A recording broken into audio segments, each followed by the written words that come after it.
Em uma noite sombria, Liz encontrou uma porta antiga e misteriosa em sua nova casa. Ao abri-la, uma escuridão profunda a envolveu. Um grito ecoou. Mas ela não estava mais lá. Lisa desapareceu. Os vizinhos juraram que ninguém vivia lá há anos. O que aconteceu com Lisa? Comentários e teorias se multiplicam, mas o mistério permanece. Mas e você? O que acha que aconteceu com Lisa? Numa noite de dezembro do ano passado, meus pais levaram minhas irmãs para a casa da minha tia, que fica a uns 30 minutos da nossa casa. Como não queria ir, meus pais me deixaram sozinho em casa com o cachorro. Eram mais ou menos 8h30 da noite, e como era inverno, já estava completamente escuro. Eu estava jogando videogame no meu quarto quando ouvi um barulho. Achei estranho, mas, sendo um adolescente de 15 anos, resolvi ignorar.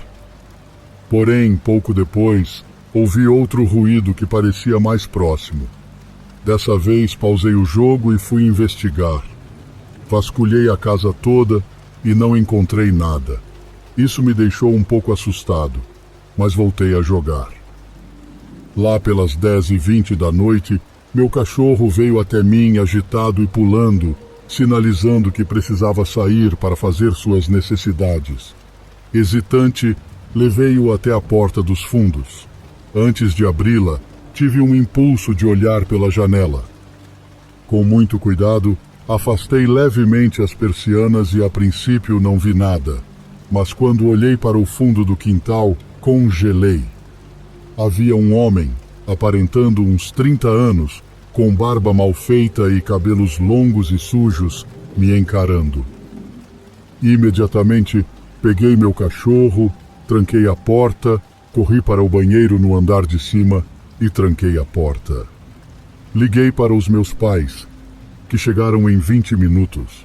Chamamos a polícia, mas eles nunca encontraram o homem. Até hoje, me pergunto o que poderia ter acontecido se eu não tivesse olhado pela janela primeiro.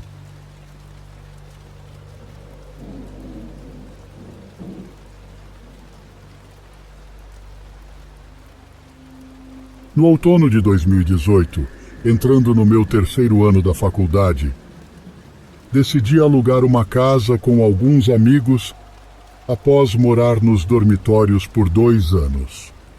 Estudávamos em uma faculdade grande e antiga, e a casa que alugamos era velha e um pouco deteriorada, mas era perto do campus e tinha um preço acessível, então estávamos satisfeitos. Éramos 4 morando lá. Quando conseguimos o lugar, movemos alguns móveis para dentro e voltamos para casa. Em agosto, fui o primeiro a voltar para casa no início do ano letivo, enquanto os outros planejavam se mudar na semana seguinte. Assim, tive a casa toda para mim por alguns dias. Era um imóvel de 2 andares com um porão, típico de casas antigas de estudantes. Na primeira noite, estava exausto e fui direto dormir. No dia seguinte, passei a maior parte do tempo jogando videogame. À noite, decidi verificar a casa toda, pois ninguém tinha estado lá por alguns meses. Revisei os andares superiores e, por último, desci ao porão. Era um espaço inacabado e mal iluminado, sem planos de uso nosso. Quando acendi a luz, percebi algo se movendo à distância. Com medo de ser um rato, peguei a lanterna do celular para procurar. Vasculhei o porão, mas não vi nada. Contudo, ao lado das escadas, ouvi um barulho. Uma caixa vazia havia caído. Era grande e não fazia sentido cair sozinha. Assustado, corri para cima e fechei a porta. Não sabia o que fazer. Estava com medo de ter um animal ou, pior, uma pessoa no porão. Enviei uma mensagem aos meus amigos que morariam lá sobre a situação. Enquanto pegava o celular, ouvi um grito de mulher vindo do porão. Era perturbador. Corri para o meu quarto e tranquei a porta, ligando para a polícia. Expliquei o que ouvi e vi, e eles disseram que mandariam alguém imediatamente. Fiquei no quarto, trancado, e ouvi portas se abrindo e fechando com força lá embaixo. Saí lentamente do quarto, mas não vi nada. A polícia chegou, vasculhou a casa e não encontrou ninguém. Supomos que quem quer que estivesse lá tinha ido embora. Não sabíamos como entraram, quem era, e a ideia de ter passado um dia inteiro com alguém escondido no porão era assustadora.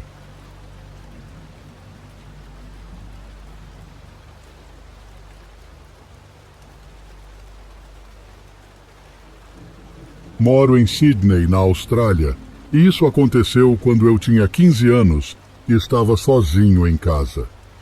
Eram aproximadamente 9 horas da noite e eu estava saindo do banheiro quando ouvi o portão da frente se abrir e meu cachorro começou a latir.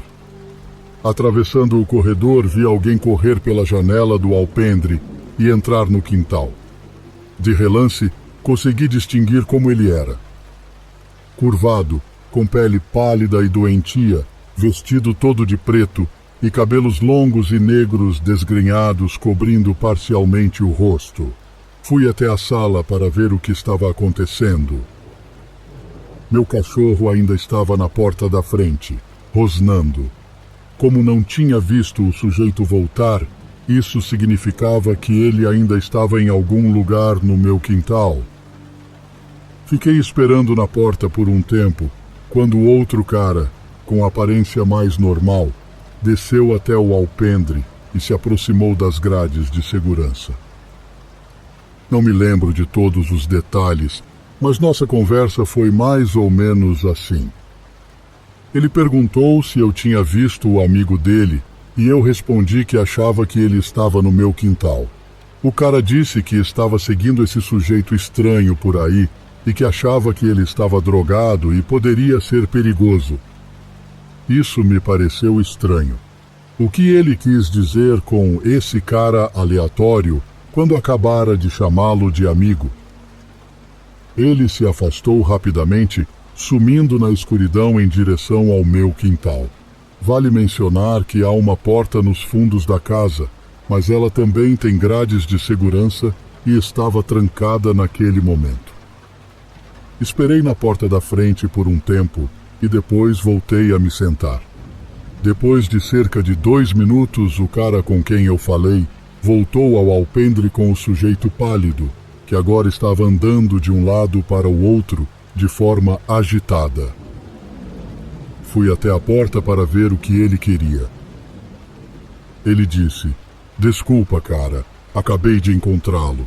Olha, ele está muito nervoso e gostaria que você abrisse a porta e viesse aqui fora, só para ele ver que você não é uma ameaça." Senti uma pontada no peito. O cara estranho parou de andar e agora estava parado, imóvel, me encarando fixamente. Houve um silêncio desconfortável. Não disse nada, mas dei um passo à frente e fechei a porta de correr. O que fez o segundo homem se lançar em minha direção e enfiar a mão pelas grades em minha direção. Recuei e fechei a porta com o pé, trancando-a. Liguei para os meus pais e eles chamaram a polícia. Quando os policiais chegaram, os 2 homens já haviam ido embora. Eles me informaram sobre um assalto que havia ocorrido na mesma rua menos de 1 hora antes. Até onde eu sei, eles nunca encontraram os 2 caras. Olhando para trás, é provável que o primeiro cara tenha corrido para o quintal, tentando encontrar uma maneira de entrar, e o segundo foi ajudá-lo. Por isso, demoraram tanto lá fora. O que me perturba é o fato de eles não quererem apenas invadir a casa, nem o fato de eu estar em casa os desencorajou. Eles queriam que eu saísse para encontrá-los ou entrar onde eu estava.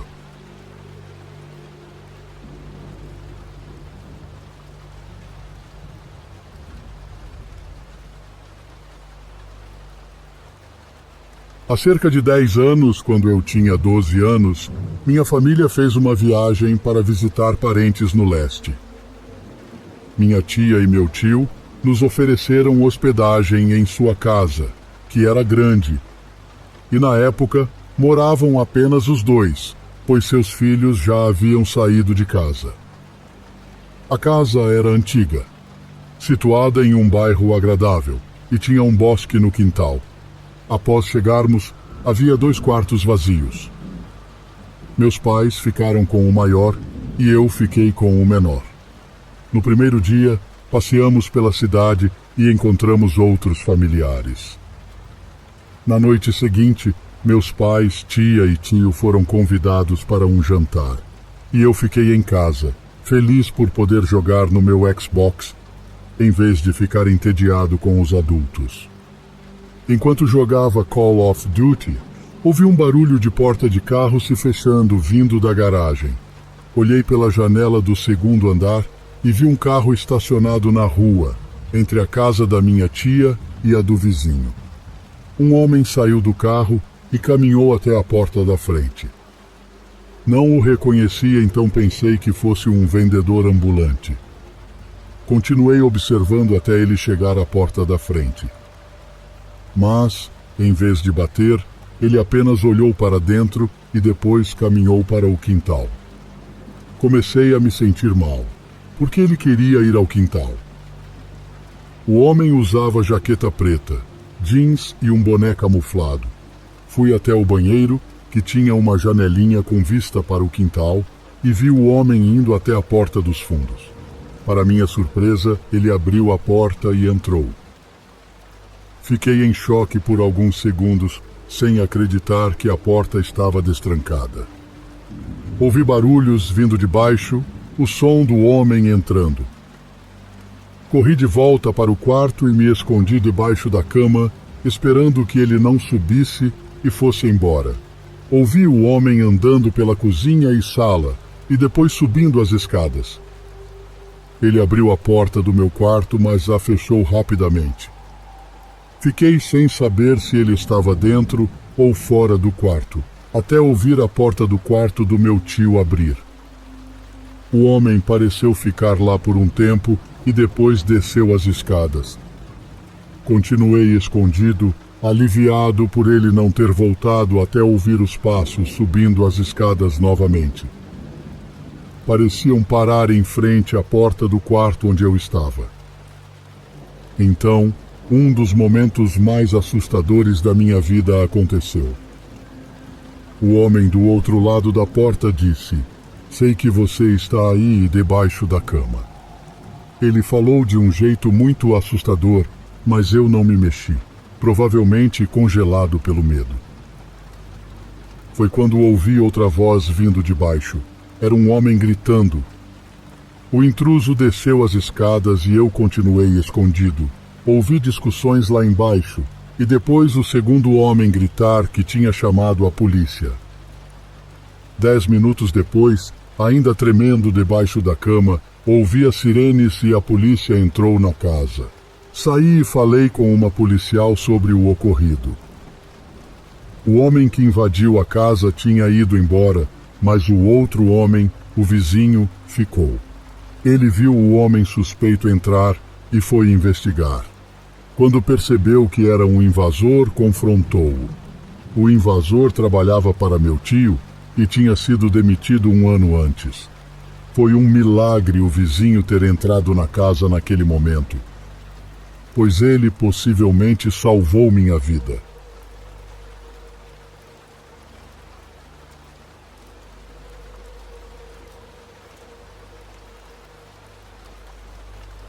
Antes de me mudar, eu vivia praticamente no meio do nada, em um rancho do meu pai. Era uma propriedade linda e enorme, mas eu nunca gostei de viver em uma área rural. Achava entediante. Além disso, como dizia aquele desenho antigo, o Coragem, o cão covarde, coisas estranhas acontecem no meio do nada. Houve várias vezes que pessoas invadiram nossa propriedade. Por isso meu pai tinha 3 armas diferentes. Uma vez, ele teve que expulsar 2 homens da propriedade com seu rifle. O que vou contar aconteceu há alguns anos em junho.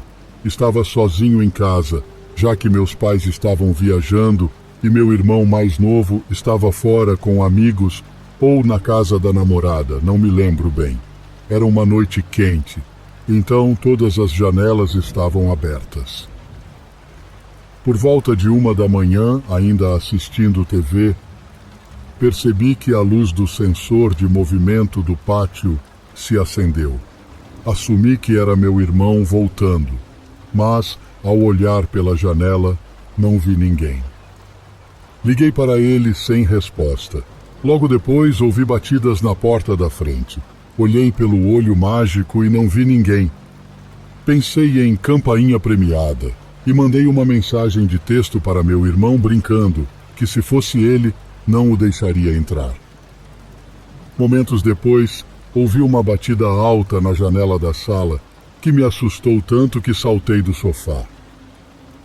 Eram 2 vozes, uma masculina grave e uma feminina aguda, dizendo: "Nós tivemos ao mesmo tempo."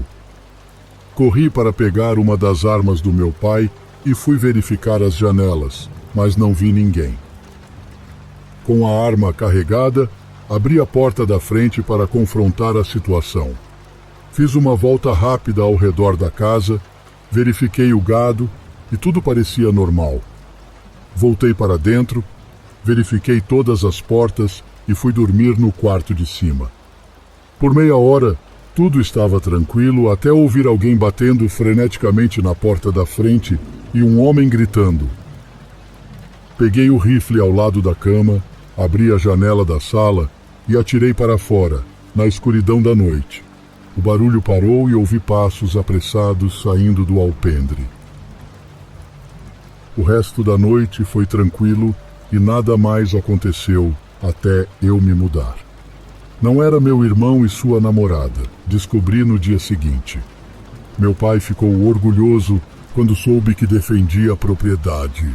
Fiquei grato pelas armas dele e passei a concordar ainda mais com ele sobre tê-las depois desse incidente.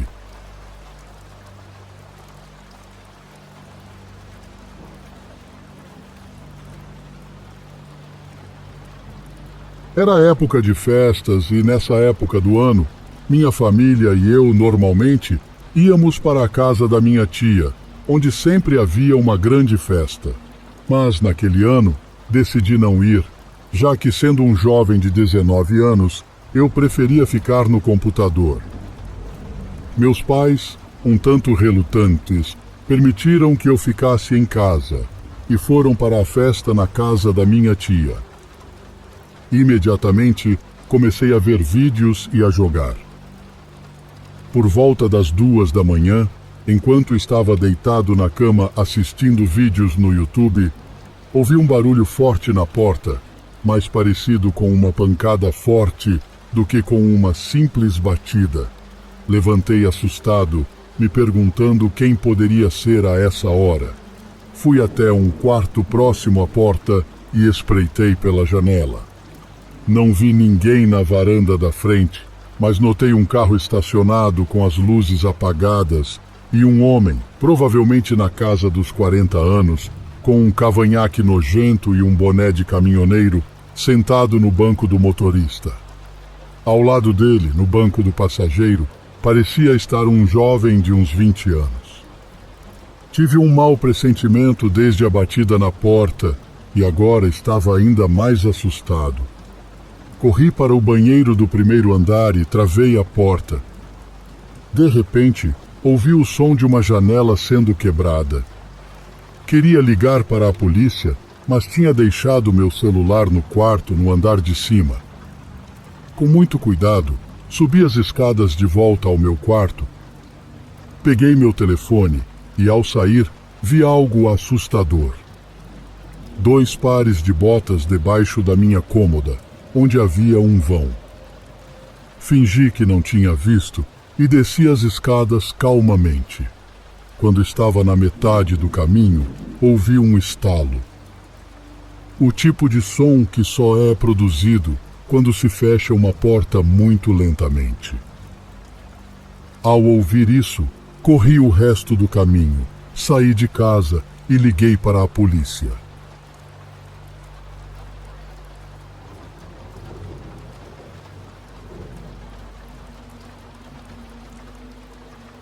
Era uma quinta-feira à noite.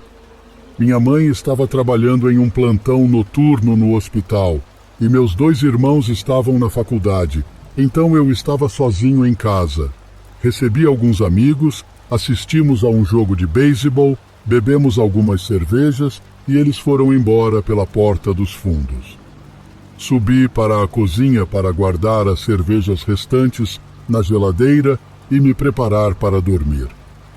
Fui para a cama logo depois e, enquanto tentava adormecer, ouvi passos leves subindo as escadas do lado de fora do meu quarto. Minha mãe tinha chegado. Ouvi ela tossir ao passar pela porta do meu quarto e entrar no banheiro. Depois, ela desceu para a cozinha e começou a fazer barulho com armários e pratos. Preguiçoso demais para levantar e pedir para ela fazer menos barulho, mandei uma mensagem de texto pedindo para ela parar. Coloquei o celular de volta na mesa e me virei para tentar ficar confortável. Então, ouvi passos subindo as escadas rapidamente. A porta do meu quarto se abriu e minha mãe entrou. A luz do corredor não estava acesa, então não consegui fazer contato visual, mas ao olhar para cima, vi a silhueta da minha mãe. Ela parecia um pouco curvada. Falei para ela parar de fazer barulho, mas sem resposta me sentei e chamei. Mãe! O celular vibrou com uma mensagem. Era da minha mãe dizendo que ainda estava no trabalho. Deixei o celular cair na cama enquanto olhava para a porta. A pessoa no meu quarto não era minha mãe. Em pânico, mas tentando pensar rápido, falei: Mãe, preciso dormir, sai do quarto. Fingindo não suspeitar de nada. A pessoa não se mexeu, então peguei o celular e mandei uma mensagem para a minha mãe avisando que tinha alguém em casa e pedindo para ela chamar a polícia. Logo depois, ouvi a voz de uma mulher, rouca e áspera, repetindo: não sei para onde ir. Sua voz ficou mais alta e percebi que ela estava se aproximando da minha cama. Gritei para ela se afastar enquanto procurava o interruptor do abajur. Quando a luz acendeu, me deparei com uma mulher idosa, de cabelos brancos e desgrenhados, com as mãos enrugadas estendidas em minha direção, repetindo: não sei para onde ir. Gritei para ela se afastar, pulei da cama, corri para fora do quarto e segurei a porta. Ela tentava abrir, gritando que precisava sair e batendo na porta. Mantive a porta fechada até a polícia chegar. Quando abri a porta e gritei para os policiais a segurarem, eles a imobilizaram e a algemaram. Contei tudo para eles e disseram que ela precisaria ser identificada e avaliada para ver se era mentalmente instável, o que mais tarde se confirmou.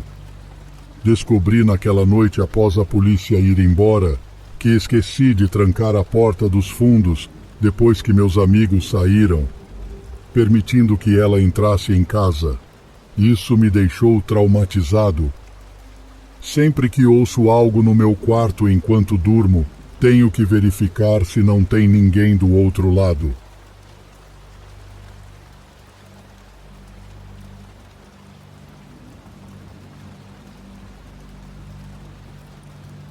Quando eu tinha 13 anos, aconteceu algo assustador. Eu estava sozinho em casa e, de repente, ouvi meu irmão mais novo chorando.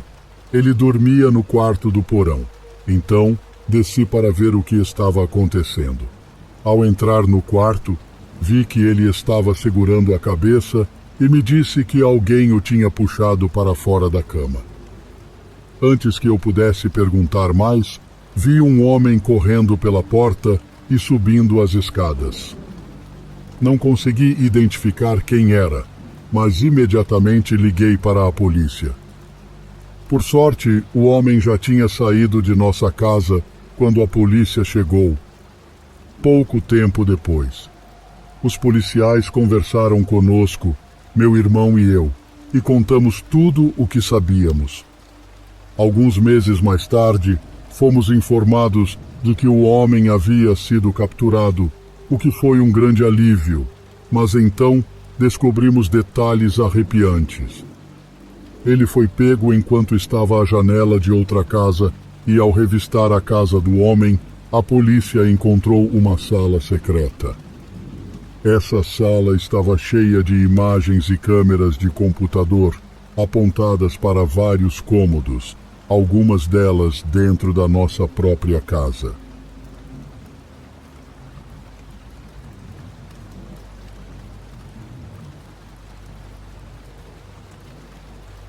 Eu estava sozinha em casa numa noite de primavera, conversando com minha amiga Jaqueline pelo Facebook. Enquanto andava de um lado para o outro no meu quarto, ao passar pela janela, vi alguém na rua, parado e olhando diretamente para minha casa, para minha janela. Observei mais atentamente e percebi que ele estava olhando para cima, na direção da minha janela. Comentei com a Jaqueline e tentei mostrar a ela, mas ela disse que não conseguia vê-lo e sugeriu que eu ligasse para meus pais. Desliguei com a Jaqueline e fiquei observando o homem por mais alguns segundos. Depois me afastei da janela, fui até a cama e liguei para a minha mãe. Acordei-a, já que era meia-noite, e ela me aconselhou a apagar as luzes e fechar a persiana, dizendo que o homem iria embora. Fiz isso, mas a curiosidade me venceu e eu tive que levantar para espiar novamente. O homem estava agora na calçada, mais perto da minha casa, ainda olhando para a minha janela. Liguei para a polícia e a atendente me perguntou se ele estava armado. Eu disse que não parecia. Ela me aconselhou a ignorá-lo e ligar novamente se ele não fosse embora em 10 minutos ou entrasse na minha propriedade. Voltei para a cama e retomei o Facebook com a Jaqueline. Depois de 5 minutos, ela me sugeriu verificar a janela de novo. O homem havia sumido. Fiquei de pé, esperando o carro da polícia passar. Cerca de 5 a 10 minutos depois, um carro da polícia apareceu. Parou brevemente em frente à minha casa e iluminou minha propriedade e as vizinhas. O carro foi embora logo depois. Isso me indicou que o homem tinha ido embora. Desliguei o Facebook e fui para a cama. 20 minutos depois, ouvi um barulho de algo rachando do lado de fora. Levantei e olhei pela janela, mas não vi ninguém. Voltei para a cama, mas logo depois ouvi outro barulho, mais alto. Da minha cama vi uma figura na janela. Era o homem tentando entrar. Ele tinha escalado a parede da casa. Gritei por ajuda e liguei para a polícia novamente. O homem desistiu de entrar pela janela quando notou um vizinho do lado de fora gritando algo. Olhei de novo e ele tinha sumido. Meu vizinho, que veio me ajudar, disse que o homem pulou e fugiu pela rua. A polícia chegou novamente e eu dei todas as informações que puderam precisar. Eles disseram que fariam rondas na área durante a noite. Não consegui dormir, mas acho que aquele homem foi definitivamente afugentado.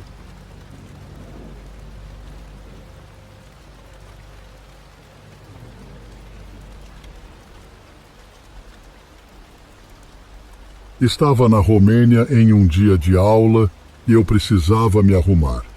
Eu e minha família morávamos em um apartamento e o meu quarto tinha uma porta de vidro fosco. Dá para ver através dela, mas de forma embaçada. Eu estava trocando de roupa para vestir algo mais arrumado e minha mãe não estava no apartamento naquele momento. Não me lembro exatamente onde ela estava, mas eu estava sozinho em casa. Enquanto me trocava, olhei para a porta do meu quarto e vi algo branco passar rapidamente. Imediatamente, senti como se meu peito estivesse sendo perfurado por uma estaca e meu coração batia muito rápido. Liguei para minha mãe e contei o que tinha visto, mas ela disse que era por causa dos muitos videogames que eu jogava. No entanto, eu nunca tive pesadelos ou qualquer coisa do tipo por causa dos jogos.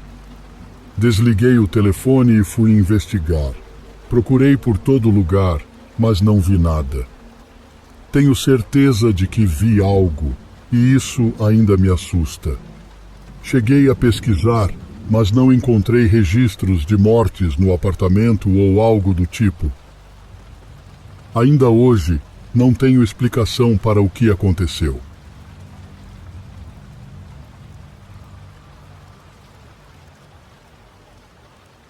O fantasma. Conto de Otrebor Ozodrak. Chegará a casa, por volta das 19 horas, de um dia de inverno severo, como são os do Rio Grande do Sul. O vento bramia lá fora. Julie, uma cadela boxer, força a porta, roçando a pata no vidro. O pequeno Pipoquinha, um cão Yorkshire, do lado de dentro, parecia zombar da cadela, que tiritava de frio, do outro lado da porta. As tremulantes labaredas da lareira irradiavam um calor aconchegante, naquele dia tão frio. Ao entrar, retirei-o, sobretudo, e o coloquei sobre o sofá. Aproximei-me da lareira e, esfregando as mãos, tentava aquecê-las, pois estavam geladas. Minha esposa, que estava na cozinha, se aproximou e me disse: "Querido, às 8 horas virá um homem que quer muito falar contigo. Ele esteve aqui às 6 horas, me pareceu muito apreensivo e inquieto. Não disse o que queria. Não, apenas disse que necessitava muito conversar contigo. Vem que o jantar está servido." Mal acabará de jantar, a campainha soou. Fui logo ver quem era no visor.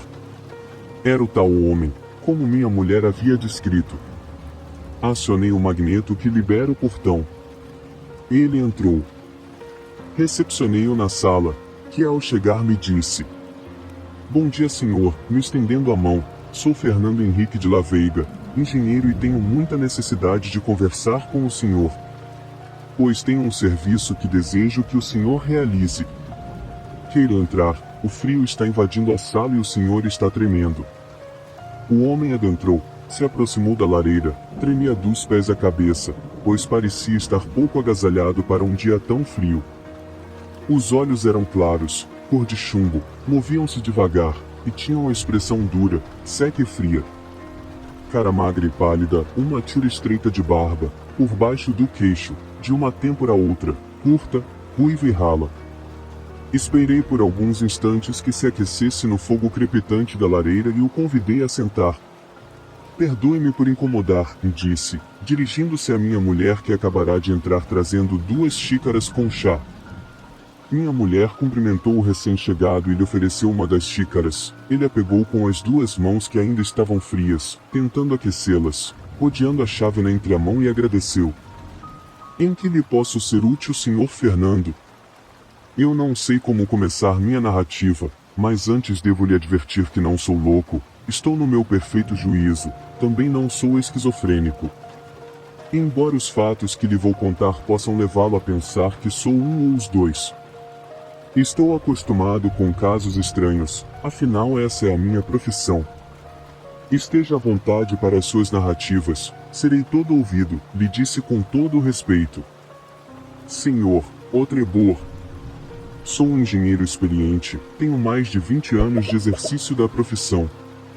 Portanto, tenho o meu juízo bem centrado. Já trabalhei em diversos lugares do mundo. Senhor Otrebor, quero que reproduza em um texto o que lhe pretendo revelar. Necessito que antes de minha morte, todos quantos for possível, venham a conhecer a minha estranha história. Tudo começou, quando por força da profissão, tive de me mudar para uma cidade do interior do Rio Grande do Sul. Estava num hotel, pago pela empresa para quem trabalhava havia mais de um mês. Queria trazer minha esposa, para junto de mim, pois sou um homem pacato e o meu maior prazer é estar com minha esposa. Entre muitas casas à venda, escolhi uma que me pareceu mais ao gosto de minha mulher. Um casarão colonial, totalmente reformado, um pouco afastado da cidade. Quando fomos ao cartório lavrar a escritura, foi que tive a revelação. O proprietário somente venderia o imóvel se constasse na escritura que eu tinha conhecimento que no imóvel havia um fantasma. Como nunca acreditei em fantasma, não liguei para o fato e adquiri o imóvel. Durante a semana busquei a mudança e mobiliamos toda a casa. Minha mulher logo veio e finalmente estávamos juntos novamente a desfrutar do convívio familiar. No final de semana, chamei alguns colegas de serviço para a inauguração da nova residência, aproveitando para apresentar minha mulher às esposas dos meus colegas, pois éramos novatos na cidade e necessitávamos formar um novo ciclo de amizades. Entre os convidados, havia um senhor de mais de 60 anos que era o gerente de compras da empresa que se fez acompanhar de sua mulher, também de idade avançada. A esposa do Marcos, assim se chamava o meu colega, gerente de venda, fez amizade fácil com minha mulher. Contou-lhe que havia comentários de que a casa era mal assombrada, se ela sabia disso. A festa acabou e todos os convidados foram embora. Quando estávamos a sós, minha mulher me interpelou, para saber se eu tinha conhecimento do que se falava sobre a casa. Disse-lhe que o proprietário havia feito questão de que constasse na escritura que eu tinha conhecimento de que a casa era habitada por um fantasma. Que como não acreditava em fantasma, não coloquei qualquer objeção. Chegamos à conclusão de que a casa era mal assombrada, logo depois da festa de inauguração.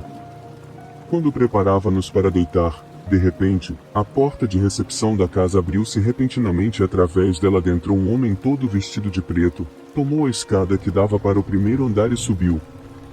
Os nossos olhos expectantes acompanharam os passos suaves do homem, que sumiu no corredor dos cômodos. Minha mulher ficou pálida como uma estátua de mármore. Logo a amparei e a sentei num dos sofás. Deixando-a ali, logo me dirigi à escada em busca do homem. O corredor que dava acesso aos 4 quartos se encontrava completamente vazio. Os quartos foram examinados, meticulosamente por mim. As janelas estavam fechadas por dentro, com ferrolho. O homem não foi encontrado. Os fatos presenciados me causaram um estresse nunca antes sentido. Estava ansioso por uma palavra amiga ou um dito que desanuviasse a preocupação que me consumia. Minha mulher não resistiria a tais acontecimentos. Lembrei-me de que seu pai, anos atrás, fora acometido por ataque fulminante de angina, de um modo tão súbito que nem dera tempo de ser visto pelo médico. Voltei a ter com minha esposa, que ainda permanecia pálida sobre o sofá. Levei-a para o quarto e a deitei, após haver-lhe dado um calmante. Deitei-me desassossegado, tendo a lembrança de deixar ao alcance da mão a chave de luz, para acioná-la ao mínimo sinal da aparição, ou a qualquer barulho que ouvisse. Assim, virando-me de um lado para outro, não conseguia adormecer. Vinha-me uma sensação de medo até que, vencido pelo cansaço, caí em sono profundo. Em pouco acordei sobressaltado. Um barulho foi ouvido dos cômodos superiores. Levantei, olhei para minha mulher, que dormia sob o efeito do calmante. Logo fui aos cômodos superiores, vasculhei tudo e nada encontrei. Voltei a dormir. 2 semanas depois, o espectro apareceu uma segunda vez, quando minha mulher estava sozinha, pois eu havia sido chamado a comparecer na empresa por volta das 11 horas da noite a fim de atender uma emergência. Minha mulher já estava se preparando para gritar, quando a aparição simplesmente desapareceu. Conteve-se e ficou ali, como que petrificada pelo medo. Quando cheguei, ela me disse com voz embargada: "Não fico nesta casa nem mais um dia." "Vamos resolver isso", disse-lhe consternado. "Você vai para um hotel, eu continuo aqui até que desvende este mistério." Foi dito e foi feito. Minha mulher hospedou-se num hotel próximo e eu fiquei na casa.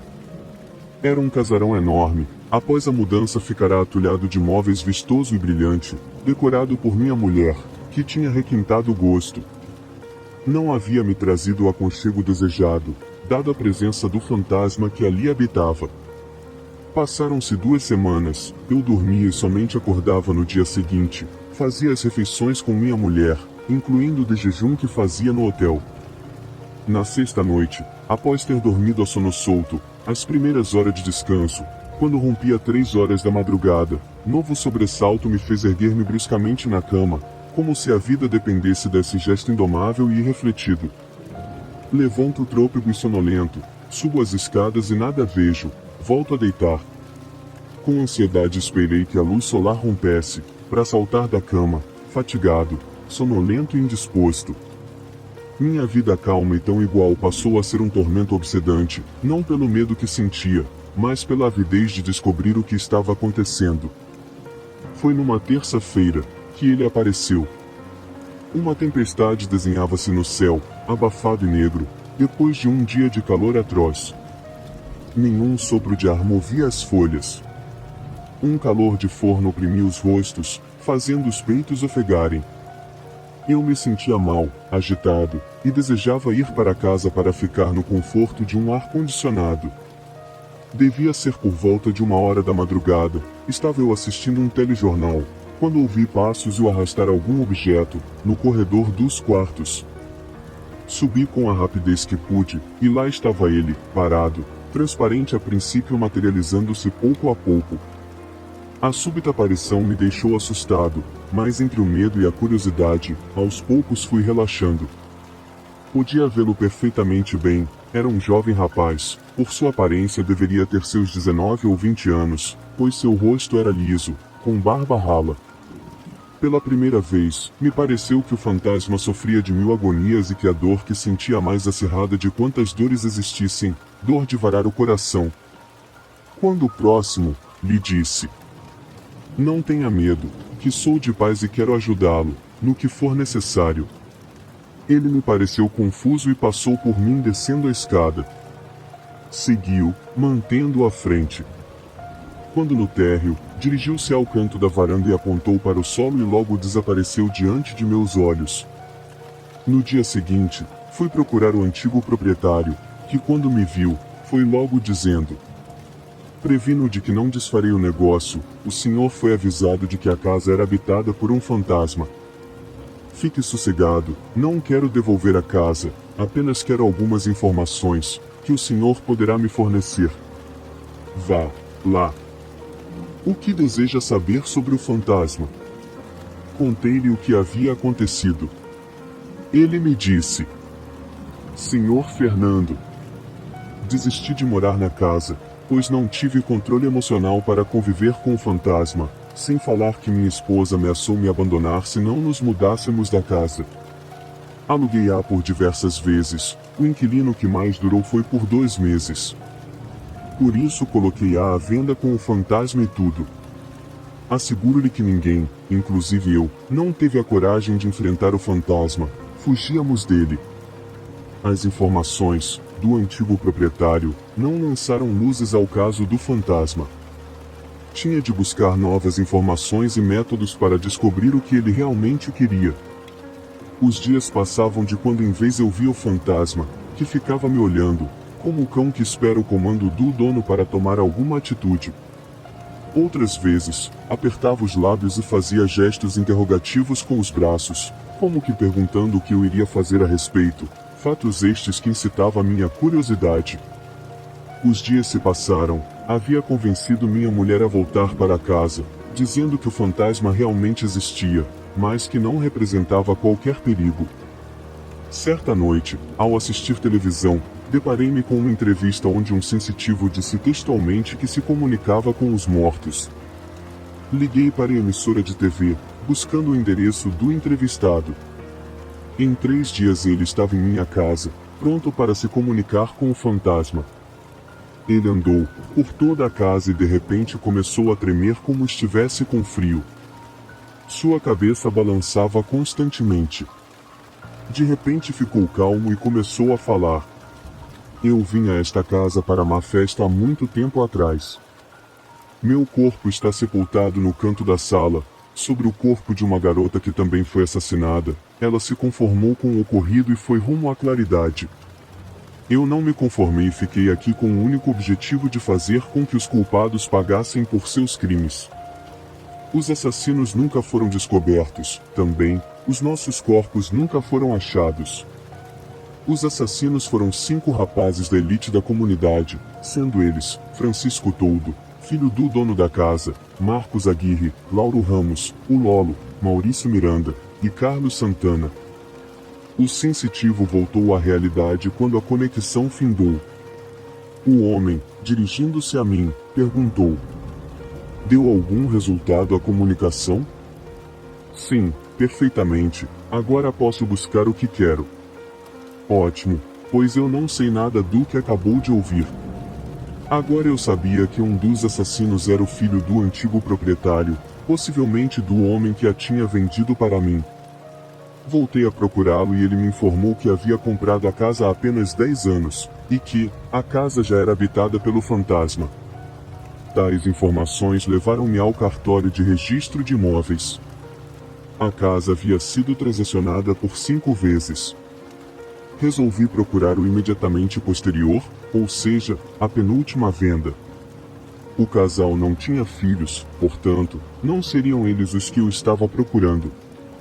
Além disso, fui informado que quando adquiriram a casa já havia nela o fantasma. O imediatamente anterior tinha um filho e haviam adquirido a casa em ruínas e a tinha reformado. O casal já não existia, haviam morrido há mais de 20 anos. Seu filho havia se mudado da cidade. No registro civil, constatei que ele devia ser o procurado, havia comandado a reforma do casarão para seu pai. Na manhã seguinte fui ao asilo de velhos, como quem não quer nada, busquei falar com os mais velhos, que ainda tinham lucidez. Os 3 primeiros com quem tive contato nada informaram, mas uma senhora de mais de 90 anos, de uma lucidez inacreditável, ao menos no que diz respeito à memória remota. Disse-me que conhecera o casarão e seus moradores. E que ele fora reformado no ano de 1960. Que na época eram donos um casal de imigrantes alemães, que tinham um único filho. A família tinha uma indústria de móveis artesanais. A fábrica tinha o nome de Móveis Toldo. Um mês depois eu estava chegando à fábrica que se tinha transferido de cidade há mais de 20 anos. Até um detetive contratei para descobrir a tal fábrica. Na recepção, parecia ser uma fábrica próspera, dado a sofisticação dos ambientes. Dirigi-me à recepcionista e lhe perguntei: "Bom dia. Eu estou procurando o proprietário da indústria. Meu nome é Fernando Henrique de La Vega, engenheiro mecânico de profissão." "Um momento, por favor, vou verificar se ele pode recebê-lo." "Acompanhe-me, por favor, irei conduzi-lo à sala da presidência", disse a recepcionista. Adentramos na sala e lá estava um homem, de meia idade, com feições germânicas, de altura acima da média, robusto, de uns 30 anos de idade, barbeado, claro, com um jeito amigável e afável e um par de olhos azuis extremamente agudos e penetrantes. Em breves apresentações de ambos os lados e o homem logo perguntou: "Em que lhe posso ser útil?" "Estou procurando um antigo proprietário de uma casa que adquiri recentemente e as pistas me trouxeram até esta fábrica." Expliquei onde era a localização da casa. E ele me disse após haver passado a mão sobre a cabeça e pensado um pouco: "Acho que terá de falar com o meu pai, só que ele se encontra numa casa de repouso para idosos." Pegou um papel e escreveu um endereço e me alcançou dizendo: "Este é o endereço da casa de repouso, e este é o nome do meu pai. O velho ficará contente em poder ajudá-lo, sabe como eu não posso visitá-lo como gostaria, e assim, ele fica sozinho a maior parte do tempo." As dificuldades que encontrar eram suficientes para desencorajar a maioria dos homens de fazer qualquer tentativa para levar a cabo uma missão, mas não eu que sempre fora obstinado e não desisti até alcançar o meu objetivo. Dirigiu-se ao local indicado. O lugar era afastado da cidade, uma estrada de chão me levou até a casa de repouso. A casa era um modelo próprio para a finalidade a que fora destinada. Um enorme salão central, onde os idosos ficavam assistindo televisão, em 4 aparelhos, dispostos estrategicamente, formando os grupos interessados em assistir o canal. Na portaria, fui informado que o idoso que procurávamos se encontrava acamado em seu aposento. Atravessamos o salão e adentramos num dos corredores, que formavam as alas. Adentramos no quarto. A enfermeira que me conduzira ao local, apontou para um senhor idoso, que estava com forte acesso de tosse. Fiquei ali ao seu lado, enquanto ele tossia. Era um homem de estatura mediana, magro, de rosto longo, barba espessa, mas não tinha bigode. O que de mais característico havia na sua cara era sem dúvida a ausência do bigode. Os lábios nos iam confundir-se-lhe pouco a pouco com as faces que, descarnada e enrugada, pareciam um tecido amarrotado. Ao terminar o acesso de tosse, tentou levantar-se, mas as pernas e as mãos não lhe obedeciam e escorregavam na cama sem poder encontrar um ponto de apoio. Olhou para mim e perguntou com uma voz fraca e murmurante, parecia oxidada, como se suas cordas vocais fossem raramente utilizadas. "Quem é o senhor? O que quer?" "Permita que me apresente", lhe disse fazendo uma mesura. "Sou Fernando Henrique de La Vega. Estou procurando como antigo morador de uma casa que acabo de adquirir, e estou necessitando de uma informação sobre a casa. A casa foi vendida há mais de 50 anos. Não vejo em que lhe possa ajudas." Contei-lhe sobre o fantasma e ele se mostrou muito preocupado, e disse: "Não sei nada a respeito, sinto que não o posso ajudar. Quando a casa foi vendida não havia nela qualquer fantasma." Notei-o muito preocupado, e inferi que ele sabia muito sobre o caso, teria de persuadi-lo de algum jeito. Como não me ocorreu qualquer forma de persuasão, entreguei-lhe o meu cartão e lhe disse: "Se o senhor se lembrar de algo que me possa ajudar, basta telefonar para o meu número que volto a lhe procurar." Passaram-se 45 dias da visita ao ancião, quando recebi uma ligação telefônica. A pessoa me disse que o senhor a quem procurara na casa de repouso havia solicitado a minha presença. Como havia recebido o aviso numa quarta-feira, tive de esperar o final de semana para viajar até a cidade onde se encontrava o ancião. Lá o encontrei à beira da morte, segurou a minha mão e fez com que me aproximasse para ouvi-lo, e com os olhos brilhantes de lagrimais, com uma expressão vaga que revelava estar mergulhado em uma abstração. Com voz entrecortada começou dizendo: "Não se pode negar a existência do mal. Sua influência no ser humano é tão certa quanto o frio no inverno ou a escuridão na noite, ao terminar o dia. Logo vem o alvorecer e a escuridão desaparece, com o calor o frio cessa. Assim acontece com o mal, transitório, ocasional, aleatório." Era a primavera de 1960. Fazia 9 meses que meu pai havia adquirido o casarão. Minha família se transferira no verão daquele ano para uma cidade praiana. Eu ficará para acomodar a reforma da casa. A reforma já estava sendo finalizada, estávamos fazendo o piso da sala de estar. Foi num final de semana, quando me reuni com alguns amigos, para comer um churrasco e tomar cerveja. Devia ser próximo das 14 horas, lembro que todos estavam meio bêbados, quando um dos rapazes fez uma proposta, que consistia em sorteamos, por retirada de palitos. Sabe como é quem retira o palito menor perde a aposta? A aposta consistia em que o perdedor teria de arranjar uma garota para nos transarmos. Lolo, um dos rapazes foi o sorteado, ele tinha que estar com a garota antes das 8 da noite. Pegou o carro e saiu. Antes das 17 horas, ele já estava de volta, trazendo no bagageiro uma garota, que não tinha mais do que 17 anos. Ele não revelou como havia capturado e também ninguém perguntou. Ela foi levada para a sala que estava em construção, a intenção era de estuprá-la um após outro. Foi quando Mauro bateu com uma faca numa garrafa, para chamar a atenção do grupo e disse: "Para aí, gente. Isso não está certo, nós já cometemos um crime em raptar a garota, agora queremos estuprá-la? Isso da cadeia e das grandes, eu como estudante de direito sei bem disso." "Você amarelo, seu covarde", disse Maurício batendo na mesa. A resposta veio de imediato por parte de Mauro, que disse: "Se insistirem nessa barbaridade, eu próprio os denunciarei à polícia."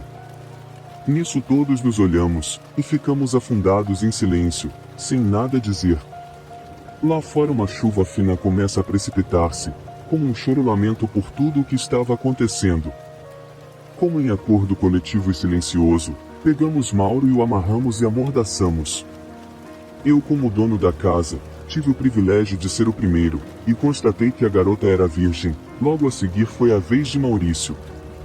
Assim, um após outro a estávamos estuprando. Finalmente chegou a vez do Marco, o Malaca. Quando ele fez a penetração, a garota começou a tremer e se debater. Ele a apertou até consumar o ato. Quando saiu de cima dela, ela estava inerte. Achamos que havia desmaiado. Somente em alguns minutos é que lhe apalpamos o pulso e não achamos batida. Procuramos o bafo e não sentimos. Puxada a pálpebra por 2 dedos em pinça, sua pupila não reagiu à luz amarela da lâmpada. Constatamos que a garota estava morta. Reinou o silêncio, cortado apenas pelo monótono murmúrio da chuva. Acredito que até então nenhum de nós havia percebido o que realmente estava acontecendo. Continuamos bebendo até que todos adormeceram. No dia seguinte, que era domingo, a chuva se intensificara. A crescente fúria do vento seguia açoitando as janelas. Quando acordamos, eu particularmente, me pareceu que havia sonhado com tudo aquilo que havia realmente acontecido. Custei a admitir que tudo fora real. Agora estávamos, todos sóbrios, com uma tremenda ressaca e um grande problema para resolver.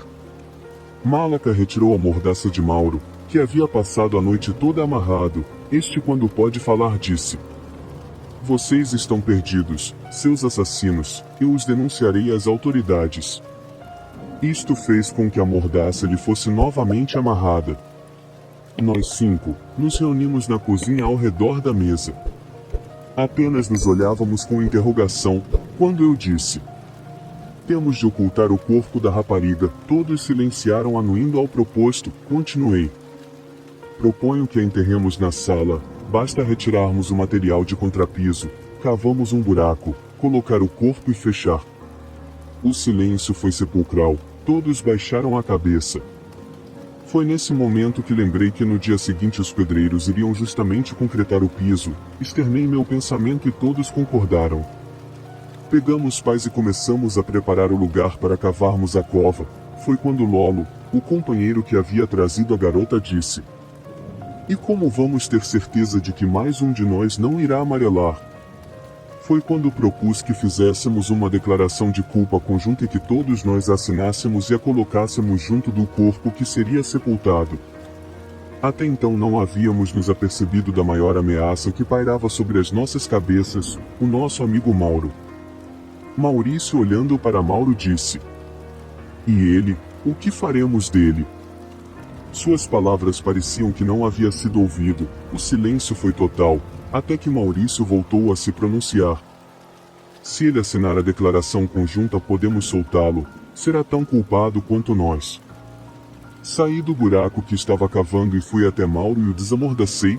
Quando pôde falar, disse: "Não assino nada e lhes digo que os denunciarei à polícia." Amordacei-o novamente. Estávamos cansados do trabalho de coveiro e fomos até a cozinha para tomar água. Lá Lolo falou: "Não nos deixou nenhuma alternativa, temos de matá-lo e enterrá-lo junto com a rapariga." Agora se tratava de assassinarmos um dos nossos. Todos silenciaram, parecendo que todos concordávamos com a proposta. Pronunciei-me dizendo: "Não somos assassinos, a guria morreu de morte natural." Da mesma forma todos alegaram que não teriam coragem de matar o Mauro. A cova estava profunda, era hora de colocarmos o corpo da garota, quando Lolo falou: "Já que nenhum de nós tem coragem de matar o Mauro, sugiro que o enterremos vivo junto com a garota." Novamente ninguém se pronunciou, contrariando a proposição. Lolo desamarrou o Mauro, que foi levantado por todos e colocado dentro da cova. Logo pegamos o corpo da moça e o jogamos sobre Mauro, que, embora amarrado e amordaçado, pinoteava dentro da cova. Começamos por empurrar a terra com os pés. Todos se envolveram nessa macabra tarefa até que os corpos ficaram cobertos e os movimentos dentro da cova cessaram. Nesse momento um raio golpeou o solo. Seu clarão iluminou tudo. Logo se ouviu um estrondo, que sacudiu o casarão. Tudo estava terminado. Utilizando as pás, cobrimos a cova até a superfície. Logo reorganizamos o contrapiso, para na segunda feita o piso ser concretado, selando a sepultura. Nos separamos naquele dia fatídico e nunca mais encontrei qualquer um deles, por isso não posso informar onde se encontram e se ainda estão vivos. Como tinha meu casamento marcado para os próximos dias, a cerimônia foi realizada. Hoje posso lhe dizer com toda a certeza que morri naquele dia fatídico, junto com aqueles que enterramos. Nunca tive um único momento de prazer, à noite acordava em sobressalto e banhado em suor. Comecei a beber e antes do meu filho nascer minha mulher, que era também minha prima, me abandonou. Entreguei-me à bebida e fui desprezado por todos. Meu filho foi criado pelos meus pais e quando estes morreram, deixaram para ele todos os bens que possuíam. Fui retirado por ele das ruas, pelas quais perambulava e colocado nesta casa de repouso.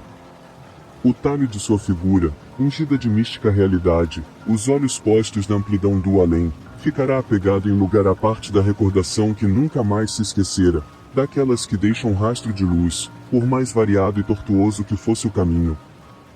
Morreu segurando a minha mão, se declarando culpado das duas mortes. De volta a casa tirei-me para cima da cama, mas durante largo tempo a excitação e as lembranças das revelações ouvidas não me permitiram adormecer, parecia estar despertando de um pesadelo. No dia seguinte cheguei à delegacia da cidade. Bom dia. Quero falar com o senhor delegado, por favor. Permita que me apresente, senhor delegado. Sou Fernando Henrique de Laveja e quero denunciar 2 crimes que ocorreram em minha casa. Sente-se, seu Fernando, e seja mais específico. No dia seguinte uma força policial foi à minha casa. Romperam o piso e desenterraram os 2 esqueletos que se encontravam um sobre o outro. Entre os 2 havia um envelope pardo encerado, já em estado de decomposição. No seu interior se encontrava uma declaração de culpa assinada por 5 pessoas. Eu, que estava apreciando todo o desenrolar da exumação, olhei pela escada e lá em cima se encontrava o fantasma de Mauro, que colocou as mãos em posição de oração, fez uma mesura dirigida a mim. Logo um clarão formado por uma luz branca com um fundo azulado surgiu e ele se seguiu em sua direção.